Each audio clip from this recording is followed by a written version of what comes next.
48페이지 쇼핑센터의 분류 들어가도록 하겠습니다. 들어갈게요. 48페이지입니다, 우리가. 자, 제 2번 쇼핑센터의 분류죠. 타의 분류다. 자, 갑니다. 일단 스트립이라는 게 나오는데요. 스트립은 이제 개방적이라는 뜻입니다. 개방적. 스트립이라는 걸 아시죠, 그죠? 개방적. 그래서 쇼핑센터를 얘기합니다. 자, 하나씩 봐야 되는데요. 자, 첫 번째는 이제 기억, 네이버 후드 센터라고 되어 있어요. 가장 범위가 좁습니다. 그래서 동네 쇼핑센터라고도 부릅니다. 동네 쇼핑센터다. 그래서 소비자와 가장 가까운 지역에서 일상의 욕구 충족을 위한 편리한 쇼핑 장소를 제공해서 설계된 근린형 쇼핑센터다.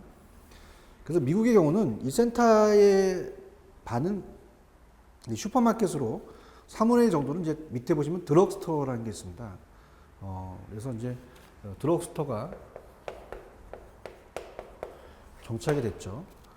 그래서 밑에 드럭스토어라는 자체가 이제 일반적으로 이제 슈퍼마켓이 가장 강력한 핵점포의 역할을 수행합니다.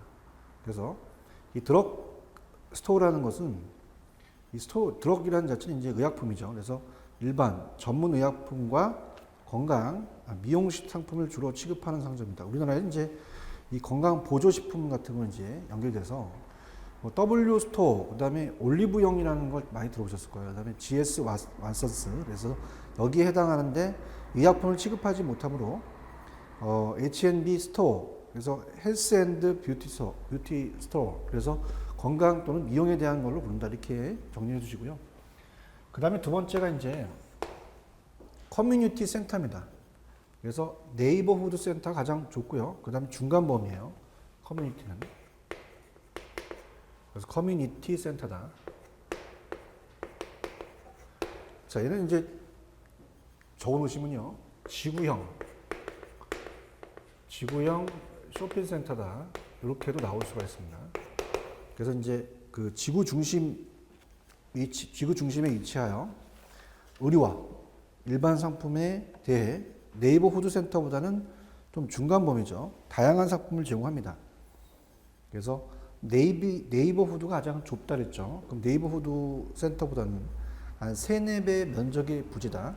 그 다음에 지역 쇼핑센터라고도 부릅니다. 지역 쇼핑센터. 그래서 지역 쇼핑센터. 이렇게 부르고요. 그래서 이제 어떻습니까? 센터의 주요 소매업체는 일반적인 슈퍼마켓과 이제 대형 드럭스토어 있죠. 아까 드럭스토어, 그다음에 할인 백화점 등이고 카테고리 전문점이나 할인점 등의 업체들이 입점해 있다, 이렇게 보고요. 가장 넓은 게 범위가 좁고 중간이고 가장 넓은 게 파워센터예요. 파워센터다. 가장 범위가 넓습니다. 그래서 전문센터라고도 얘기를 해요. 얘를 전문센터다.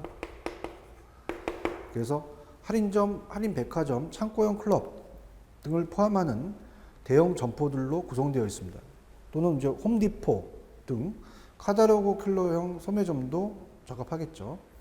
그래서 대형 점포는 물론 소수의 소규모 점포점도 입주하고 있습니다. 그래서 우리가 대형, 이거 같은 경우는 이제 대규모 할인점이나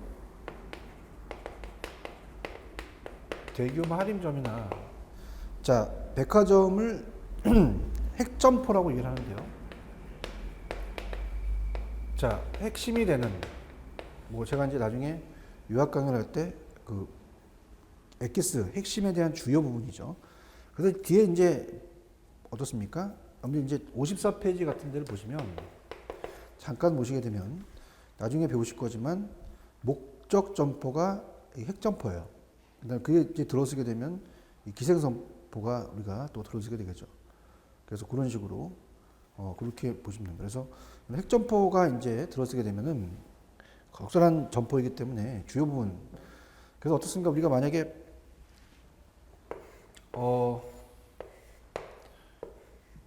뭐 청바지 유명 업체가 들어왔다. 그러면 뭐 여기에 벨트 파는 데가 있고요. 그 다음에 뭐 여러 가지 이제 생기겠죠, 그죠? 이렇게 해서 이제 인기 있는 청바지 매장에 들어왔다. 그 목적 점포, 핵 점포가 들어오면 벨트나 아니면 뭐 수선하는 기생 점포가 벨트나 아니면 수선하는 기생 점포가 생긴다는 거죠. 그러니까 핵 점포 자체가 이제 중요한 거죠, 그죠? 그래서 핵이 되는. 그래서 이제 핵 점포로 유치하는 것이 적절한 점포는 뭐니? 그러면 이제 파워센터다. 이렇게 염두에 보시면 됩니다. 그 다음에 이제 쇼핑센터의 유형별 핵 점포는 뭐 그냥 뭐 근린형 쇼핑센터는 이제 슈퍼마켓, 드럭스토어, 편의점 분야에 중점을 두고요. 이 커뮤니티 쇼핑센터는 이제 어떻습니까? 양판점이나 종합 할인점, 편의품, 일부 선매품에 중점을 두고, 그 다음에 지역형 쇼핑센터는 이제 하나 또는 혹은 두 개의 대형 백화점, 일부 선매품이나 일부 전문품이고요. 그 다음에 초강력형 쇼핑센터가 제일 크겠죠. 다수의 백화점, 선매품 및 전문품에 중점을 둡니다. 이렇게 보시고요. 그 다음에 이제 스트립 개방적 쇼핑센터가 있었고요. 그 다음에 이제 쇼핑몰입니다. 쇼핑몰. 그래서 이제 쇼핑몰이라는 것은 최근에 들어서 많이 등장하고 있는 것으로 과거에 도로를 중심으로 한 직선적 상가 배치를 벗어나 이렇게 원형이죠. 원형을 내서 이렇게 탁번 이루어지는 거예요. 이렇게 우리가 원형 등 면 중심으로 상가를 배치하는 형태를 말한다. 쇼핑센터 내에는 이제 녹지나 분수 등의 환경을 갖춘 홀이나 통로를 또 몰이라고도 하는데 참고하시고요. 자, 넘기시면 뭐 쇼핑몰에 대한 특징은 뭐 어떻습니까? 밑에서 두 번째 정도만 우리가 도심지형 쇼핑몰은요. 도심지형 쇼핑몰은 편의성 컨셉이죠. 그래서 따라서 이제 그 어떤 백화점이나 전문점 등이 어떻습니까? 키 테넌트라는 게 핵심적인 역할을 한다는 얘기예요. 그 핵점포가 차지하는 비율은 다른 쇼핑센터 이용보다는 좀 상대적으로 높다. 이렇게 보고요. 그 다음에 이제 밑에 3번의 쇼핑센터의 입지별 분류는 그렇게 중요하지는 않습니다. 그래서 그냥 교외형은 이제 어때요? 특정 상권의 사람들은 이제 구매층으로 해서 비교적 저층이고, 그 다음에 대규모 주차장을 갖고 백화점, 슈퍼마켓, 대형 슈퍼마켓 중심으로 이제 하고요. 그 다음에 도심형 쇼핑센터, 그러니까 교외형과 도시형 쇼핑센터만 좀 비교하시면 돼요. 그러니까 도심형은 이제 불특정 다수의 사람들을 구매층으로 해서 자기가 높은 지역에 입지하기 때문에 어떻습니까? 지가가 높은 쪽에 입지하면 비싸니까 어떤 면적 효율상 고층이 되는 경우도 많고 주차 공간도 집약적이다 이렇게 보시고요. 그 다음에 뭐 쇼핑센터의 내부 입지의 특징과 단점은 그냥 참고하시고요. 밑에 보시면 쇼핑센터의 입지 전략은 좀 볼게요. 기본 계획에 되어 있죠. 그래서 이제 그 계획의 전제는 그냥 세 번째 줄에 쇼핑센터를 구성하는 것은 이제 중심 상점, 그 다음에 몰, 그 다음에 코트, 그 다음에 전문상가, 사회문화시설 등의 연계 처리를 세심하게 검토해야 되며 고객을 위한 다양한 공간의 제공을 또 고려해야 된다. 그 정도만 보시고요. 넘기시면 이제 그 배치 계획도 참고하시고 만약 나온다면은 3번 정도를 한번 볼까요? 평면 계획.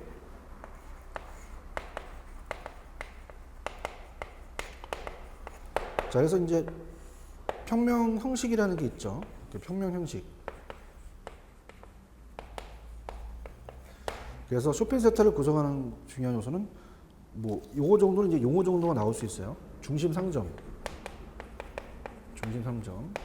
그래서 쇼핑센터의 그 중심으로 고객을 끌어들이는 기능을 가지고며 백화점, 종합 슈퍼마켓, 대형점 등이 전문점 등이 이에 해당하죠. 그 다음에 이제 몰이 있고요. 몰. 그래서 어떻습니까? 이것으로 중심으로 이제 몰. 쇼핑센터 내의 주요 보행 동선으로 이제 고객을 각 상점으로 고르게 유도하는 쇼핑센터, 이 쇼핑 거리인 동시에 고객 휴식처의 기능을 하는 거죠. 쇼핑센터의 가장 특징적인 요소라고 볼 수 있고요. 그 다음에 이제 고객들이 머물 수 있는 코트. 그래서 몰에 군데군데 고객이 머물 수 있는 공간을 마련하는 겁니다. 그래서 코트에는 이제 분수라든지 언제 이제 보시게 되면 전화박스, 식수대, 벤치 등이 있죠.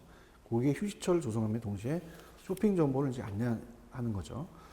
그 다음에 이제 니은 정도는 좀 체크를 해 보십시오. 그래서 우리가 각 부분의 면적 비율입니다. 각 부분의 면적 비율 같은 거는 따져봐야 되는데요.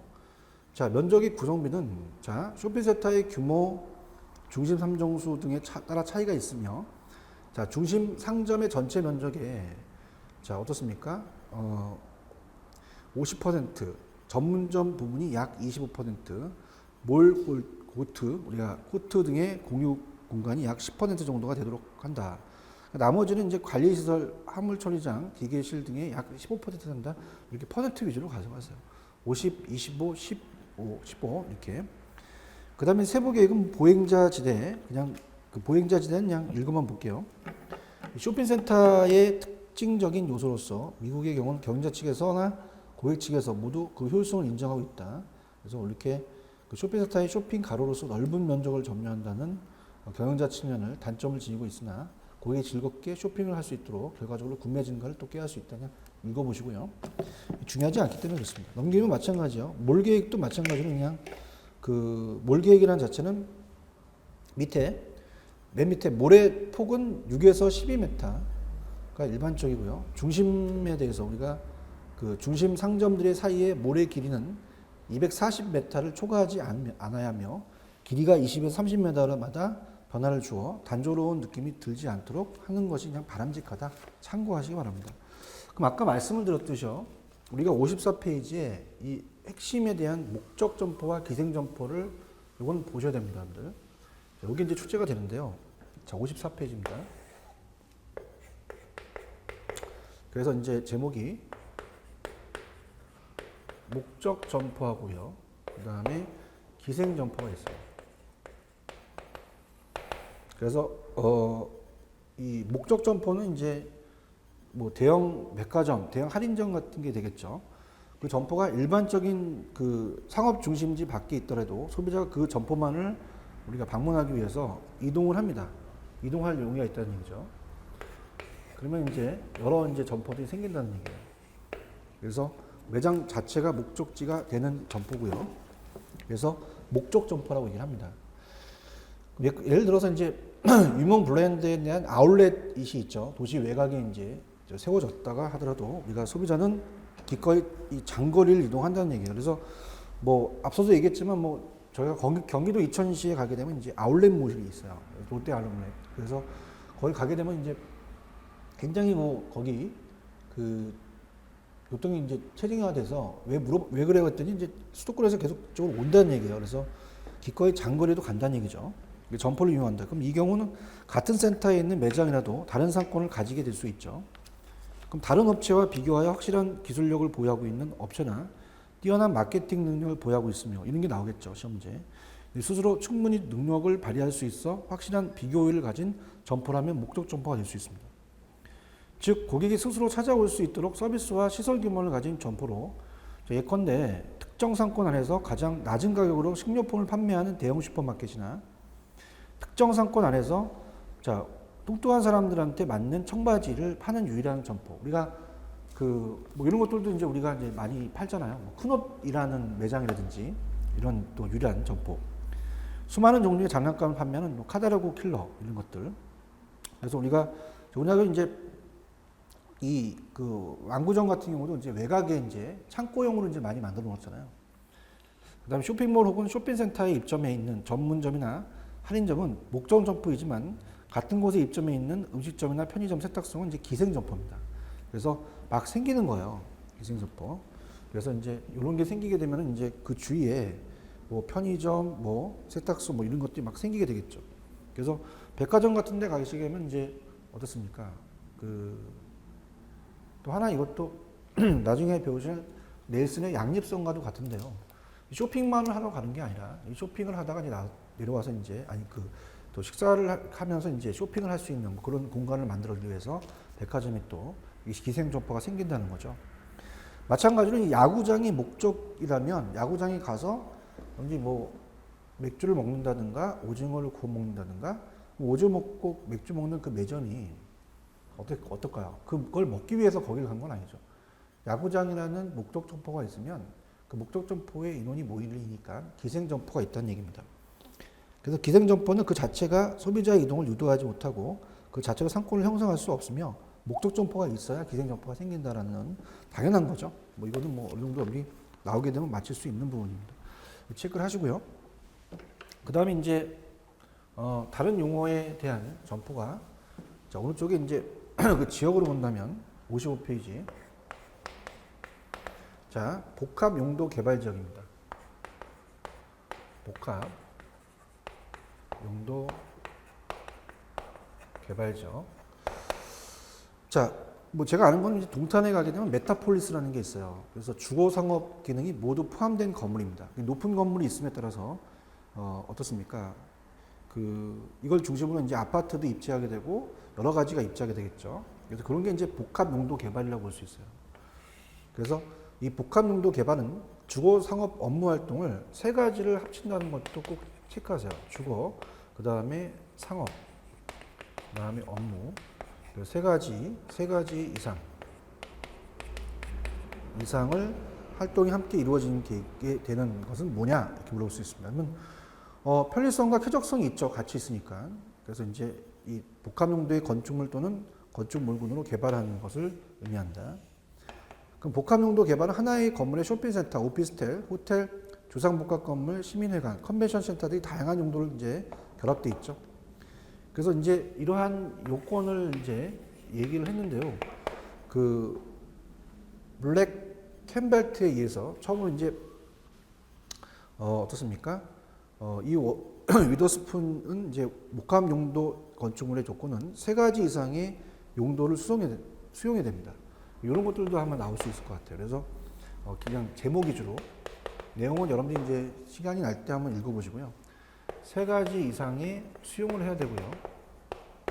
그 다음에 두 번째는 또 우리가 복합 용도 개발의 또 하나의 특징은 이제 구성 요소 간의 견고한 물리적 기능의 통합에 의해서 고도의 토지 이용을 창출하는 어떤 물리적 기능적 통합을 해야 되고요.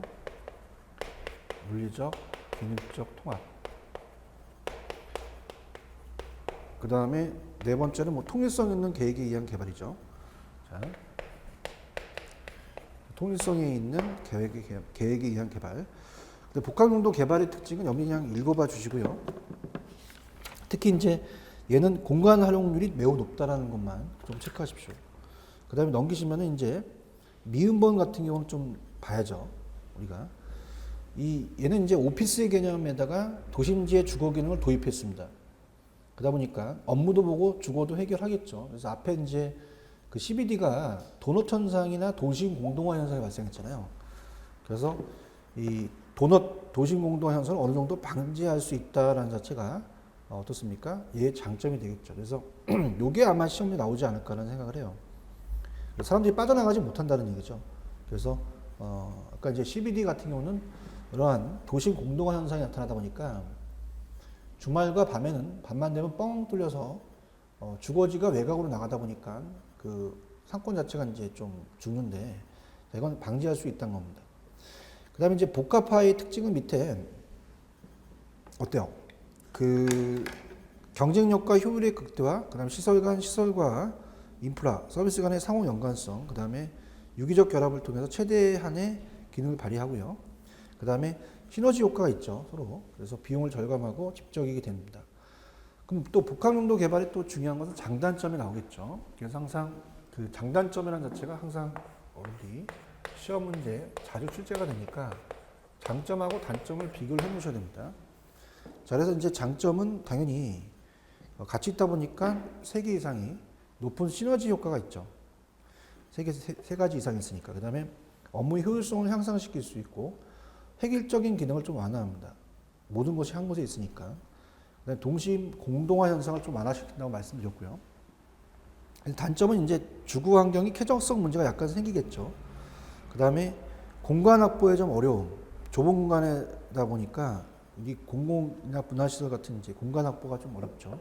자, 이렇게 보시면 되고요. 그 다음에 복합 용도 개발의 유형은 그냥 업무 중심 복합화, 다발층 컴플렉스, 그 다음에 도시블록 연계형은 참고만 하시고요.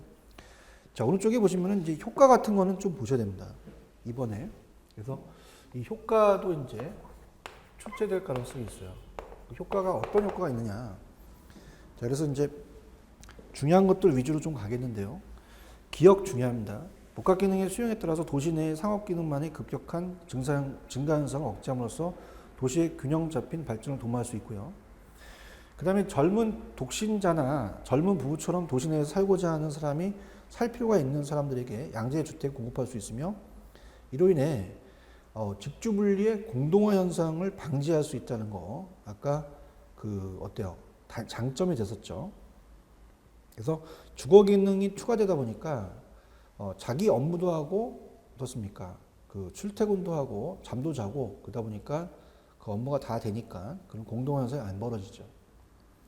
그 다음에 이제 도심지 주변에 주상복합 건물을 건설할 경우 이 지역의 도소매업, 광고업, 인쇄업 등 서비스 기능이 위주의 자, 전이라는 자체로 변하면서 이 전이 지역은 이제 옮길 전이한다는 얘기죠. 이런 게 이제 변화하는 것을 방지할 수 있고요. 딴 데로 옮기는 걸 방지합니다. 그 다음에 리얼, 이 도심지가 생동감이 넘쳐지죠. 다양한 삶의 장소로 바뀔 수 있고요. 그 다음에 주상복합 건물을 건설할 경우 기존의 시가지 내 공공시설을 활용함으로써 신시가지 또는 신도시의 도시 기반 시설과 공공 서비스 시설 등에 소재는 공공재정이나 민간 자본을 절감할 수 있다. 신도시가 생기면 거기에 또 여러 가지 기반 시설을 만들어야 되니까 그렇죠. 그렇게 보시면 되고요. 그 다음에 비읍번에 가시면 어떻게 돼요? 이제 직장과 주거지와의 거리가 단축됨에 따라서 출퇴근에 대한 교통비용과 시간 절약을 돼서 교통 혼잡도 완화되고 그 다음에 15세 보시면 차량 통화량 증가와 완화됨에 따라서 대기 오염 요인 감소와 에너지 절감에 효과가 있을 것이다. 당연히 복합 용도에 대한 개발에 대한 효과가 그 장단점이 있다면 그 효과에 대해서 물어봅니다. 그래서 꼭 체크를 하시고요. 자, 그 다음에 이제 58페이지 입지 선정 및 분석으로 들어가 보도록 하겠습니다. 자, 앞서서 말씀드렸지만 우리가 입지와 입지 선정이라는 건 틀린 거예요. 그러니까 입지라는 것은 먼저 말씀을 드리면 주택의 위치, 상점의 위치, 입지는 설입자에다가 땅에 세운다는 얘기죠. 그래서 입지 주체가 자리 잡은 자연적, 인문적 위치를 얘기해서 하나의 정적입니다. 근데 이 입지 선정이라는 건 입지 주체가 추구하는 입지 조건을 갖춘 토지를 발견하는 작업이기 때문에 하나의 동적이다 이렇게 보시면 되죠. 자, 그래서 58페이지 들어갈게요. 자, 58페이지입니다. 그래서 뭐 그렇게 크게 중요한 건 아닌데 58페이지 우리가 입지하고 입지 선정을 약간 비교를 해봐야죠. 그래서 입지는 딱 정제된 거니까 정적인데 입지를 선정하는 작업이기 때문에 동적이다. 그 다음에 입지는 고정적이고요. 또한 공간적이다. 이런 표현을 쓸 수 있어요. 이렇게 정리를 해두시고요. 그럼 한번 읽어볼게요. 우리가 이제 입지라는 로케이션은 주택, 점포, 공장 등이 위치하고 있는 장소 우리가 입니다. 그래서 보통 이제 입지라는 자체는 농지보다는 택지를 얘기하기 때문에요. 이 택지의 용도가 감정평가상 용도가 주거용, 상업용, 공업용입니다. 그래서 보통 도시니까 택지다 보니까 우리가 주택, 주거용, 점포, 상업용, 공장, 공업용이 등이 있죠. 장소 또는 입지 주체가 정하는 경제활동의 장소를 말한다. 그것으로 이제 우리가 정적이죠. 한번 딱 정해지면 고정되어 있다는 얘기예요. 공간적이고. 그 다음에 이제 입지는 상권과 밀접한 관계를 가지며 사업이 지향하는 목적에 따라 결정한다. 자, 입지는 점포가 소지하고 있는 어때요? 위치적인 조건으로 일반적인 상권의 크기, 교통망, 그 다음에 고객층, 점포의 지세 및 지형, 그죠? 지세와 지형은 또 밀접한 관련이 있고요. 자, 입지는 유동 고객의 동선과 주변 여건에 따라서 상급지와 중급지, 하급지는 이제 1급, 2급, 3급을 나누는데 참고하시고요. 자, 입지 선정은 어때요? 여러 가지를 고려했을 때 동적인 움직임입니다. 그죠? 그러면 입지 선정은 입주자가 추구하는 조건을 갖춘 토지를 발견하는 거겠죠. 그것이 이제 토지를 발견한다는 자체는 입지론입니다. 근데 동적인 개념이죠. 아까 동적인 개념이라고 얘기했고요. 그 다음에 이제 입지 선정에서 주어진 토지의 가장 적합한 용도를 결정하는 건 적지론이에요. 그래서 자, 여기 이제 물론 뭐 입지론과 적지론을 반대로 낸다는 자체는 참 위통관리사 시험 문제 좀 그런데요. 자, 어차피 이제 뭐 나와 있으니까 자, 어떻습니까? 바꿔낼 수 있단 말이에요.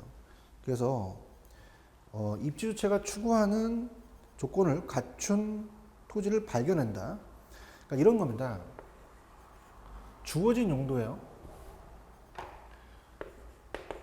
주어진 용도라는 것은 내가 점포를 우리가 만들고 싶어. 상가 건물을 하나 짓고 싶은데 지금 용도는 정해졌는데 어떤 부지에다 하지? 라는 겁니다. 그러니까 조건을 갖춘 토지를 발견해요. 어떤 부지에다 하지? 그건 입지론이잖아요. 입지론. 그래서 어떤 부지에다 하지? 그죠? 토지. 그죠? 토지. 이게 뭐고. 근데 주어진 토지, 주어진 부지입니다.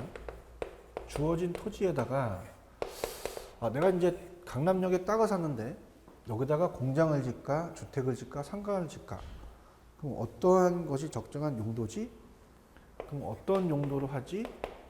어떤 게 적지론이지? 어떤 게 적지하지? 이런 거. 그죠? 그래서 이제 만약에 부지라고 한다면 그냥 부지는 비읍 들어가니까 입지다. 이렇게 해서 그런 식으로 한번 보세요.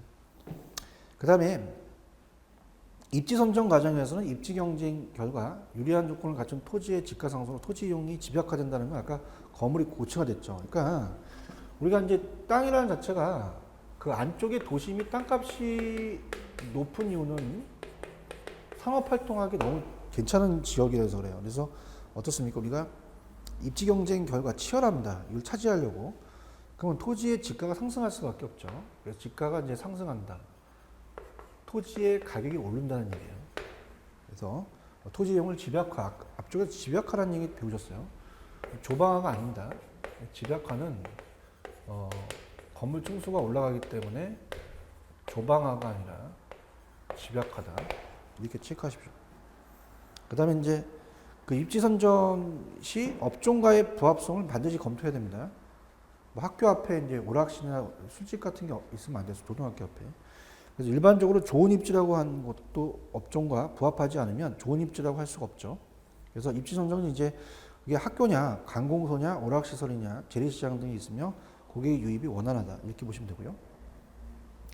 자, 입지 조건은 입지주체가 추구하는 토지의 자연적, 인문적, 사회적 제조건을 말하기 때문에 토지의 용도에 따라 다릅니다. 자, 우리가 보통 이러한 입지 조건의 우리가 용도에 따라 다르다는 것은 토지의 용도에 따라서 입지 조건이 틀리다는 얘기는요. 자, 주거지는 쾌적성이 중요하죠. 쾌적성. 자, 그러니까 이렇게 보십니다. 우리가 만약에 시장 안에 주택이 있어요. 그러면 주택은 주거지가 있어야 되고요.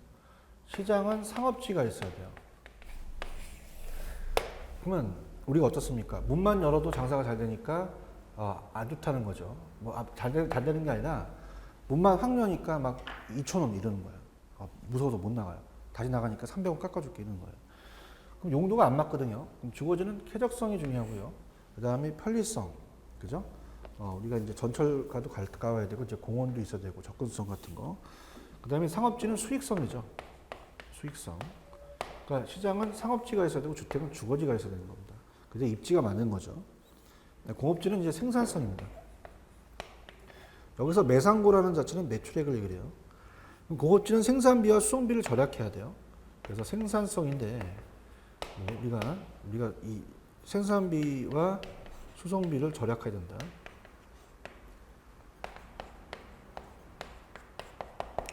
그 다음에 이제 농업지는 어때요? 농사를 지려면 기상 상태나 토양 생산성 같은 게 보겠죠. 그 다음에 이제 밑에 입지 조건과 입지 전략은 그냥 읽어보시고요. 좋은 입지와 나쁜 입지 정도는 볼게요. 자, 어떻습니까? 우리가 당연히 나쁜 입지는 상권이 필요 이상으로 확대된 지역, 신도시, 업종이 자주 바뀌는 곳, 세태기의 상권, 다 세태기에 접어들었고요. 주변에 공터가 많다는 것은 큰 대형 업체가 이제 들어설 수 있는 성장 가능성이 크다는 얘기입니다. 그래서 그런 미래의 큰 점포, 경쟁 점포가 입점하고요. 그 다음에 보도의 폭이 너무 좋은 것. 근데 좋은 입지는 당연히 유동인구가 많아야죠. 접근성이 용이해야 되고, 대형 사무실보다 이제 5층 이하의 사무실, 직객시설이 있는 곳, 사람들이 많이 모일 수 있는 시설이어야 됩니다. 그 다음에 퇴근길 방향이 맞아야 되고, 주차장 확보 공간, 공로상가, 중소형 대규모 아파트 단지, 그 다음에 낮은 지대 중심 상권, 지대가 낮아야죠. 토지 임대료가. 그 다음에 비어있는 점포가 없는 거. 그 다음에 입지 유형은 그냥 제목 위주로 가져가세요. 그냥 적응형 입지는 거리를 지나다니는 유동인구에 의해서 영업이 좌우되는 입지를 말합니다. 대부분 이제 패스트푸드나 판매형, 아이템 같은 이런 게 적응형이고요. 그 다음 목적형이라는 자체는 고객이 특정한 목적을 가지고 이용하는 입지죠. 그래서 특정한 그 테마에 따라 고객이 유입해서 도시 외곽의 테마 카페 같은 게 되게 할 수 있고요.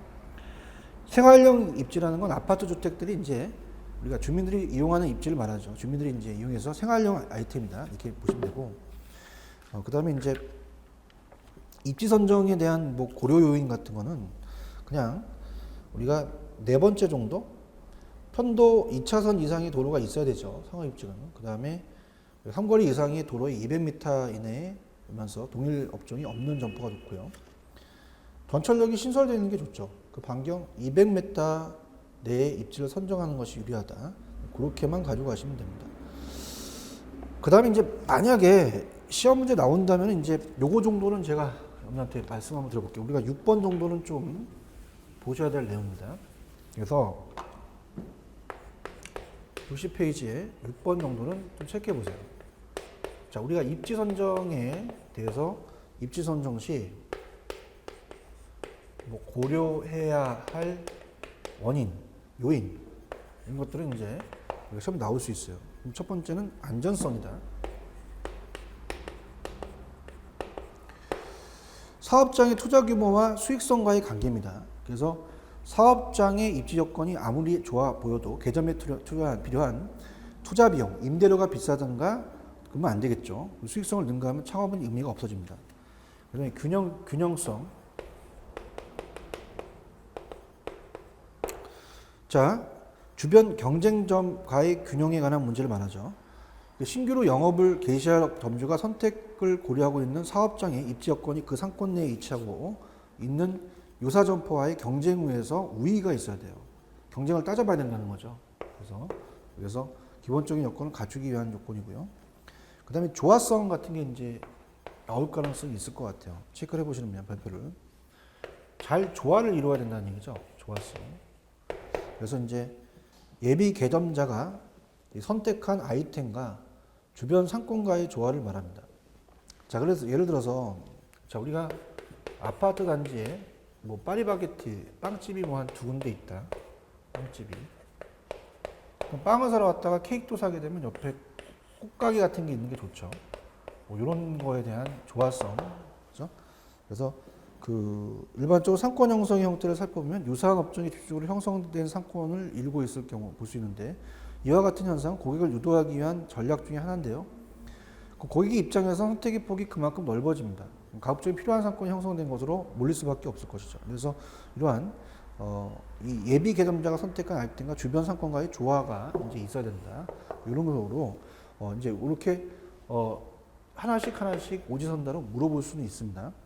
그렇게 보시면 되고, 그 다음에 이제 상업 입지에 대한 그 입지에 대해서는 이제 그 수익성이 중요하고요. 거기서 이제 그 내용 자체가 그 나와 있는 건 그냥 밑줄 치면서 가고, 또 제가 설명할 수 있는 거는 이제 판서를 해보겠는데요. 사회 경제적 조건 그냥 밑줄 치시고, 배후지가 상권입니다.